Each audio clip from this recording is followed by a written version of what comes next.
we're talking about the OptiFlexPro units, specifically the OptiFlexPro control unit, the OptiStar 4.0 for the manual gun.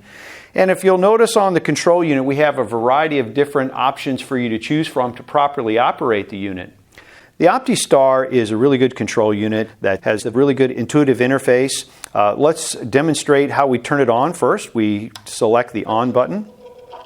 As the unit turns on, the screen will illuminate and you will hear the unit calibrating, going through its steps to make sure that it's performing correctly. A couple of the main items that you'll see are the selector switches over here, or selector buttons. Those control your pneumatics and electrostatics and custom programming. We have the factory presets, which are down here below at the bottom. Those are the most commonly used for electrostatic control. We have the motor control, which can manually turn on and off fluidization or vibration, depending upon which model you have. We have the purge feature, which would allow us to activate the cleaning of the powder path.